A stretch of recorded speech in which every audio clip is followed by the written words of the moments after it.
Thank you, Madam Chair.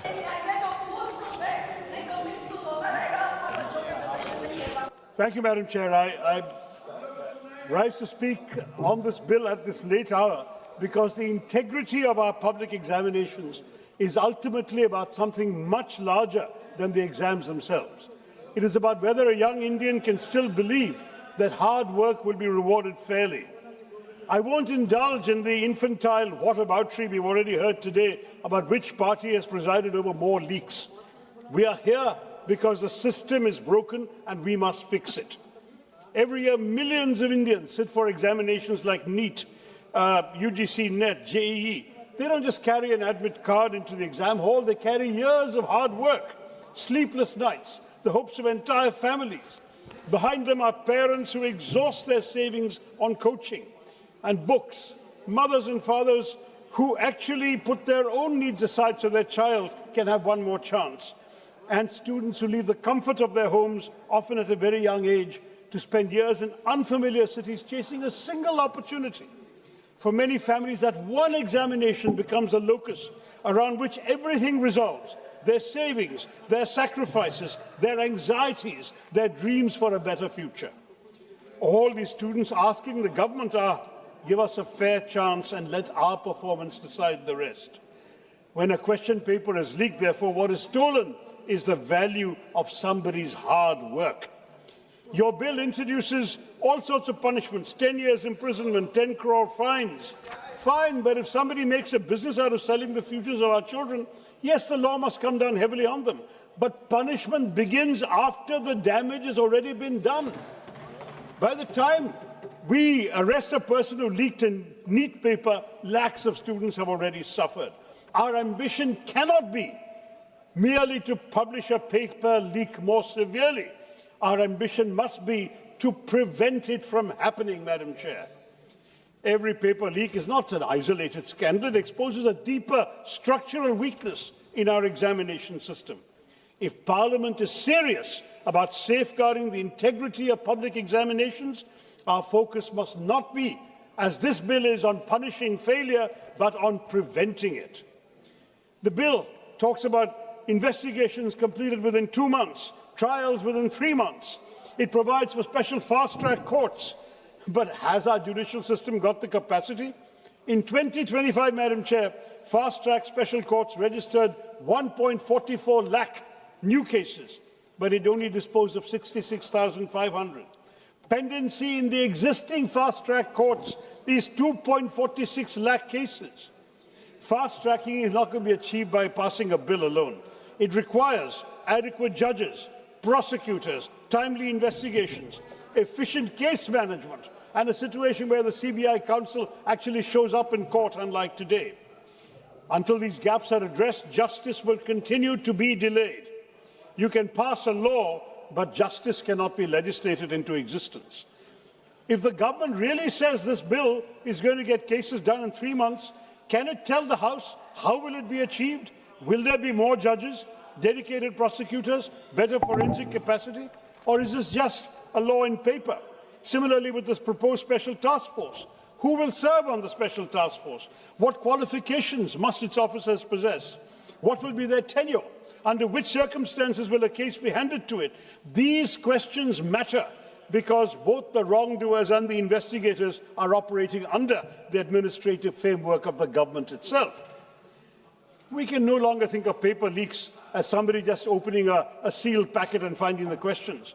Modern examination fraud begins much earlier, at the stage of question setting, moderation, translation, digitization, printing, distribution. So examination security must be present at all these stages. Every access to a sensitive question paper must leave a digital audit trail with independent vetting, and we require a serious cybersecurity framework. I had a lot more to say, but in the interest of time, I'll cut it short. Technology, in other words, should protect our students, not be a barrier to them. And so this House, Madam Chair, must think beyond this bill towards a comprehensive reform of our examination architecture. India has to move away from the single, high-stakes, high-stress examination model, where the future of millions is decided in a few grueling hours, and one bad traffic jam, one illness, one accident could actually ruin an entire year of a student's life. Why can't we be like the SAT or the GRE, entrance examinations conducted through a continuous computer-based testing system with multiple attempts throughout the year, allowing students to submit their best score for admissions, secure with competitive computer-adaptive question banks. This could reduce stress, accommodate unforeseen emergencies, strengthen examination integrity, and eliminate the single-point failures that make paper leaks inevitable. I have conveyed this suggestion to your high-powered committee of Mr. Nilekani as well. But this brings us, Madam, to the National Testing Agency in the bill. The NTA has conducted hundreds of examinations involving crores of candidates. But of the 14 major examinations conducted by the NTA, 6 have had allegations of paper leaks and other discrepancies, and 15 examinations have been postponed by the NTA in the last 7 years. Now, why is this sorry record there? The NTA has only 39 permanent posts, and 15 of these posts are lying vacant. So just 24 people on permanent posts responsible for examinations that can determine the futures of crores of young Indians? There's something fundamentally wrong about this arrangement. An organization carrying permanent responsibility cannot depend on temporary capacity. You need accountability, but you also need action. The NTA needs strong, permanent, professional cadres, specialists in various fields, from exam administration to psychometrics, logistics, data protection, cybersecurity, fraud detection. It needs an internal security architecture, and let me say, when something goes wrong, somebody must be held responsible. There must be accountability. There must be action. After the failures of 2024, why again in 2026? Accountability must be real. But why, Madam Chairman, have these examinations acquired such extraordinary power over the lives of young Indians? In NEET 2026, more than 22 lakh candidates appeared in an exam for 1.4 lakh medical cases, ma'am. Think of what that means for an 18-year-old. We've created a system in which so many people are competing for so few opportunities. And the result is coaching centers, a black market for unfair advantage. That's why these leaks are happening. And that's why the student suicides have increased from 8,000 in 2014 to 14,600 today. Madam, I would love to speak more emotionally, but give me 2 minutes for one more point. It is extremely important to understand that these are not just numbers. That was somebody's child. That was somebody's books lying on a table. Somebody who came to believe that missing this exam meant failing in life. What do we tell their parents? What do we tell our fellow citizens? We need, ma'am, more quality institutions, more seats, more pathways to professional education in which one examination does not become a referendum on a young person's life. The student's responsibility is to prepare. Our responsibility is to make sure that preparation matters. At its heart, ma'am, the debate is not about paper leaks. It's about the credibility of our system itself.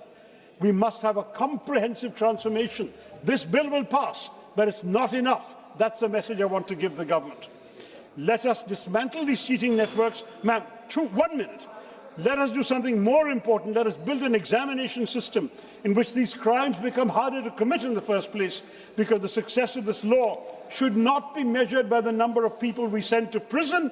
It should be measured by the number of paper leaks that never happen again, by the examinations that take place on time, results that students can trust, institutions that accept responsibility.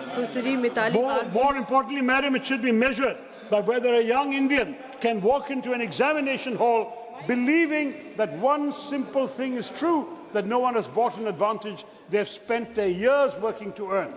That faith, madam, is fragile. This House has a duty to protect it.